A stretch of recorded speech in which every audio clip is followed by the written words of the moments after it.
बिस्मिल्लाहिर्रहमानिर्रहीम। आज से हम स्टार्ट करेंगे चैप्टर नंबर 2 जो है हाइड्रोकार्बन्स। चैप्टर नंबर 2 है हमारे पास हाइड्रोकार्बन्स का चैप्टर। इसमें हम स्टडी करेंगे व्हाट आर हाइड्रोकार्बन्स और इन सब की डिटेल। तो सबसे पहले आते हैं हाइड्रोकार्बन्स की डिटेल पे। तो what are hydrocarbons? Hydrocarbons are compounds containing only carbon and hydrogen. Hydrocarbons वो कंपाउंड्स हैं जिनमें हमारे पास सिर्फ और सिर्फ कार्बन और हाइड्रोजन मौजूद होता है, इसके अलावा कोई और एलिमेंट मौजूद नहीं होता। और अगर कोई और एलिमेंट मौजूद हुआ तो वो हाइड्रोकार्बन नहीं होगा। तो हाइड्रोकार्बन में सिर्फ और सिर्फ कार्बन और हाइड्रोजन हमारे पास मौजूद होगा। अब हम मूव करते हैं towards classification of hydrocarbons. Hydrocarbons को क्लासीफाई कैसे किया जाता है? तो हाइड्रोकार्बन्स को ब्रॉडली क्लासीफाई किया जाता है इनटू 2 टाइप्स, जिसमें से फर्स्ट टाइप है हमारे पास एसाइक्लिक हाइड्रोकार्बन्स और दूसरी साइड है साइक्लिक हाइड्रोकार्बन्स।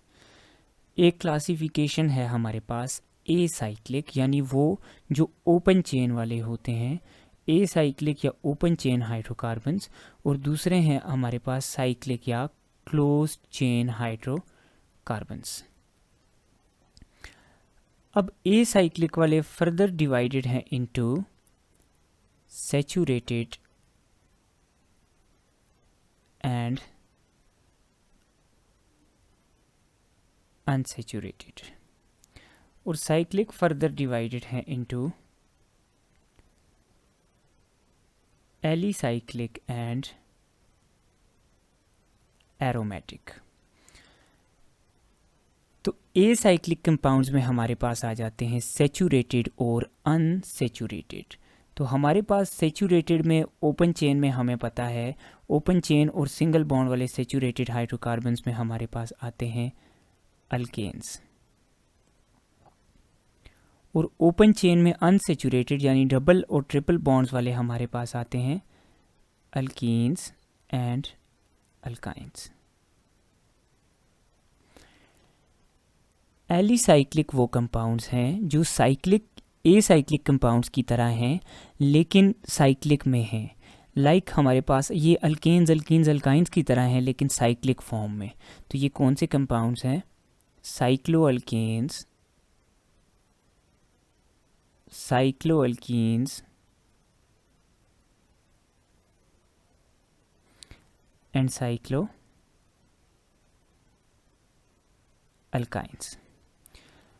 तो एलिसाइक्लिक या कार्बोसाइक्लिक दोनों एक ही टर्म है। ये वो कंपाउंड्स हैं जो ओपन चेन वालों की साइक्लिक फॉर्म्स हैं, यानी अल्केन्स अल्कीन्स अल्काइंस की साइक्लिक फॉर्म साइक्लोअल्केन, साइक्लोअल्कीन एंड साइक्लोअल्काइन। और एरोमेटिक में हमारे पास आ जाते हैं benzene and it's derivatives. Benzene और उसके जितने भी डेरिवेटिव्स हैं उन सब की स्टडी किस में आ जाती है? एरोमेटिक में। तो ये एक ब्रॉड क्लासिफिकेशन है, यानी एसाइक्लिक ओपन चेन और साइक्लिक क्लोज्ड चेन। एसाइक्लिक में हमारे पास आ जाते हैं सैचुरेटेड और अनसैचुरेटेड, सैचुरेटेड में अल्केन्स, अनसैचुरेटेड में अल्कीन्स और अल्काइंस। साइक्लिक में हमारे पास आ जाते हैं एलिसाइक्लिक या कार्बोसाइक्लिक, जिनमें साइक्लोअल्केन्स, साइक्लोअल्कीन्स और साइक्लोअल्काइंस आ जाते हैं। और सेकंड साइड पे हमारे पास आ जाते हैं एरोमेटिक। एरोमेटिक में बेंजीन और उसके डेरिवेटिव्स इंक्लूडेड हैं। इसके अलावा हमारे पास एक और ब्रॉड क्लासिफिकेशन है जिसको हम टर्म करते हैं एलिफेटिक और एरोमेटिक। तो एरोमेटिक तो आपको नज़र आ रहा है कि बेंजीन और उसके डेरिवेटिव्स वाले जो हैं सारे हाइड्रोकार्बन्स वो क्या हैं? एरोमेटिक। इसके अलावा जितने भी हैं वो हैं एलिफेटिक। तो एलिफेटिक कौन से हैं? All the open chain hydrocarbons and those close chain which resemble open chain in their properties, यानी ओपन चेन वाले सारे अनसैचुरेटेड और सैचुरेटेड, और साइक्लिक में वो वाले जो ओपन चेन की प्रॉपर्टीज़ को रिजेंबल करते हैं, यानी अल्केन्स, एल्कीन्स, अल्काइंस की प्रॉपर्टीज़ को रिजेंबल करते हैं। तो हमारे पास क्लोज चेन में कौन से वो कंपाउंड्स आ जाते हैं जो ओपन चेन को रिजेंबल करते हैं? एलिसाइक्लिक कंपाउंड, साइक्लोअल्केन, साइक्लोअल्कीन्स और साइक्लोअल्काइंस। तो ये हमारे पास आ जाते हैं एलिफैटिक की डेफिनेशन में। तो ये एक और क्लासिफिकेशन हमारे पास आ जाती है, एलिफैटिक एंड एरोमेटिक हाइड्रोकार्बन्स।